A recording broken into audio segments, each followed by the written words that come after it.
রাজপথের লড়াকু সৈনিক জনাব আলহাজ মোহাম্মদ গিয়াসউদ্দিন সাহেব আমাদের মাঝে উপস্থিত। ফতুল্লা থানা বিএনপির সংগ্রামী সাধারণ সম্পাদক অ্যাডভোকেট আব্দুল বারী ভূঁইয়া সাহেব আমাদের মাঝে উপস্থিত। সিদ্ধিরগঞ্জ থানা বিএনপি সংগ্রামী সভাপতি জনাব মাজেদুল ইসলাম উপস্থিত। ফতুল্লা সিদ্ধিরগঞ্জ থানা থেকে তথা নারায়ণগঞ্জ 4 আসনের বিভিন্ন ইউনিয়ন থেকে আগত ইউনিয়ন বিএনপি সভাপতি সাধারণ সম্পাদক উপস্থিত। ফতুল্লা থানা বিএনপি অঙ্গ সংগঠনের সকল নেতৃবৃন্দ উপস্থিত। সকলকে আসসালামু আলাইকুম। সাথী বন্ধুরা, আমরা সবাই অধীর আগ্রহে বসে আছি আজকের প্রধান অতিথির বক্তব্য শোনার জন্য।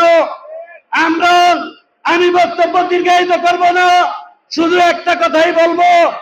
আজকে ফতুল্লা থানা বিএনপির পক্ষ থেকে আজকে যে জনসভা, এই জনসভা জনস্রোতে পরিণত হয়েছে।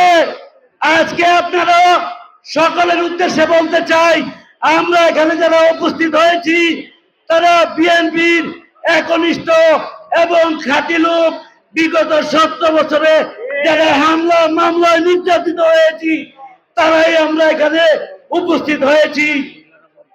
আমি সকলের উদ্দেশ্যে বলতে চাই, আজকে যারা ষড়যন্ত্র করছে তারা ওই আওয়ামী লীগের শামীম ওসমানের দোসর।